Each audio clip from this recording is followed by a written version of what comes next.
दोस्तों, कोरोना से लड़ने के लिए हमारे देश में लॉकडाउन चल रहा है। 21 दिन का ये लॉकडाउन 14 अप्रैल को खत्म हो रहा है, लेकिन आप और हम अभी ये नहीं जानते कि ये 14 अप्रैल को खत्म ही हो जाएगा या ऐसे आगे बढ़ा दिया जाएगा। लेकिन इस लॉकडाउन की वजह से सारा हिंदुस्तान ठप पड़ा है।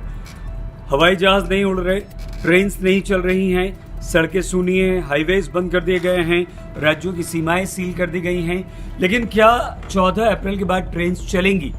अभी कहना मुश्किल है, लेकिन अगर ट्रेन चलेंगी और उसमें आप सफर करेंगे तो आपको कुछ खास चीजों का ध्यान रखना होगा। सरकार इस पर विचार कर रही है। हालांकि सरकार अभी विचार कर रही है कि ट्रेनें दोस्तों कब से शुरू होंगी, लेकिन अगर इस संकट की घड़ी में ट्रेन्स चलना शुरू होती हैं तो आपको कुछ ध्यान रखना होगा। सबसे पहले ट्रेन में मास्क पहनकर चलना होगा, इस बात पर सरकार विचार कर रही है।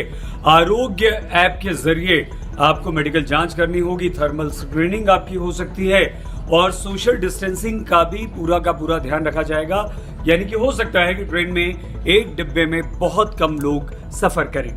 रेलवे अधिकारियों के अनुसार दोस्तों, रेलवे बोर्ड के वरिष्ठ अधिकारी ये फैसला करेंगे कि ट्रेन कैसे चलाई जाएं, क्या तरीका हो, चरणबद्ध ढंग से उसे चलाया जाए, क्या क्या ध्यान रखा जाए। लेकिन सरकार जब लॉकडाउन खत्म करने का फैसला लेगी उसी के बाद ट्रेन चलाई जाएंगी, लेकिन कुछ शर्तों के साथ। दोस्तों, रेलवे के एक सीनियर अधिकारी ने ये बताया है कि इस वक्त हम रेल को हो रहे नुकसान के बारे में बिल्कुल नहीं सोच रहे हैं। हमारा पूरा फोकस यात्रियों की सुरक्षा पर है और कोरोना से लड़ने पर है।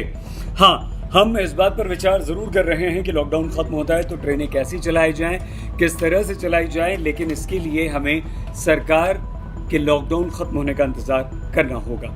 दोस्तों, रेलवे के अधिकारी उन जोन्स की पहचान कर रहे हैं जहां ट्रेन फिलहाल चलाई जा सकती हैं, क्योंकि आपको याद होगा इस बात की चर्चा खूब हो रही है कि हो सकता है सरकार कुछ हिस्सों में लॉकडाउन खत्म करे, और अगर ऐसा होता है तो ट्रेन्स भी उन्हीं जोन्स पर चलाई जाएंगी जहां लॉकडाउन को खत्म किया जाएगा। हालांकि अभी सरकार ने इस पर कोई फैसला नहीं लिया है। दोस्तों, रेलवे ने 19 मार्च को एक आदेश निकाला था जिसमें मरीजों, छात्रों और दिव्यांगों को छोड़कर रेलवे पर जो भी छूट या रियायत मिलती थी उसे खत्म कर दिया गया था। रेलवे ने कहा है कि अगर लॉकडाउन खत्म होता है, ट्रेनें चलती हैं, तो इन तीनों को छोड़कर ये रियायत जारी रहेगी। मतलब कहीं कोई छूट आपको नहीं मिलेगी, और इसका उद्देश्य अनावश्यक रूप से यात्रा करने वाले लोगों को रोकना भी है।